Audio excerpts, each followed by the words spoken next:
NT1-A a thar hlok kha a test na dingin o KUMHLUI kan phal no che pu bunglin ko na phu kha ka hong cover me ding ni tak tak ding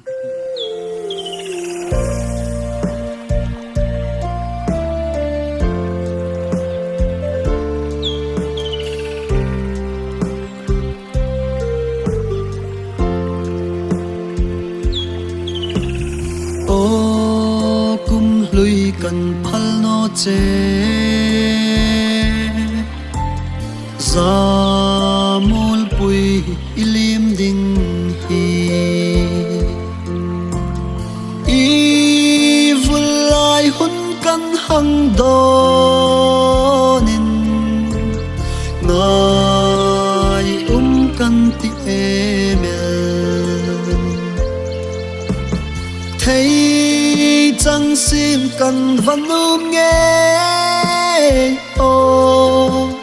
cùng khất lưu ngà lên đình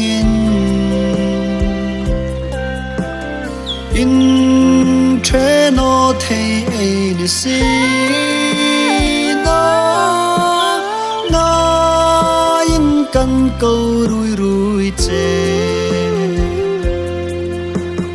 evil hun kan donin trading thu kan tim ngam no lung ai lo min chang tir lap tu trading chung kan phal no che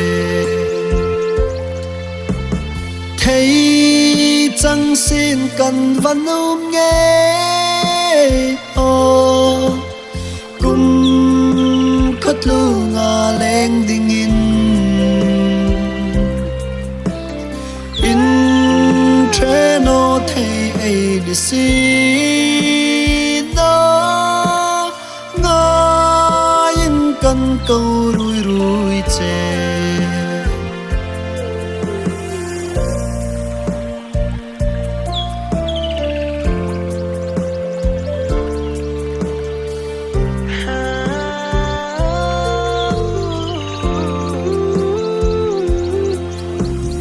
kan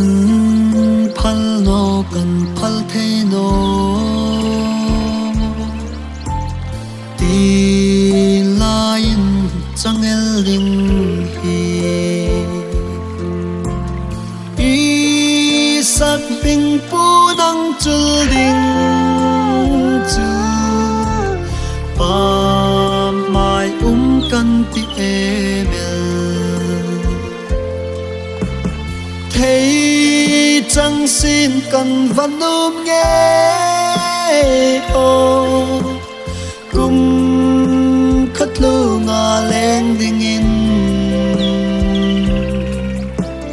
in tre nó thấy ấy đi xin nó